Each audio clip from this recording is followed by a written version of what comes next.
এসে দি আজকে কি রান্ধুম? আরে তোমার যেটা ভালো লাগে কি রান্তাম কস না তাড়াতাড়ি, যেটা মন চড়ে রান্না করো।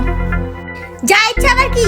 হ্যাঁ কখন ধরে চেকাচ্ছি কি রান্ধো আমার কাল যা ইচ্ছা যা ইচ্ছা ঠিক ঠিক করে ক, নইলে আজকে কিন্তু রান্ধুম না আমি। আচ্ছা তাহলে পোলা আর মাংস রান্না করো। পোলা মাংস রানবো? এটা কি রাজপ্রাসাদ পাইছস প্রতিদিন তুই রঙের রঙের খাওয়ান খাবি? হ্যাঁ তাহলে তোমার যেটা ভালো লাগে তুমি এটা রান্না করো।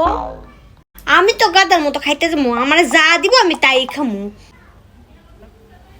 তো বললে কেন যত ঝামেলা? তোর বাপে মাছ খায় না, শাক খায় না, সবজি খায় না, তুই সবজি খাস না। তাহলে এক কাজ করো, তুমি হচ্ছে কি থাক, তোর তো কোন লাগতো না। আমি এক কাজ করি, কচুর ছড়া দিয়া আর সজনা ডাটা দিয়া আর চিংড়ি মাছ দাঁড়ান দিলে এটাই ভালো হইব। এটা খাবি ছেলে করে ভালো দিব। ইস আচ্ছা তাহলে তুমি তো নিজেই ইচ্ছাতে রান্না করতেছো, তাহলে আবার আমার কাছে ঢং করে জিজ্ঞেস করলা কে?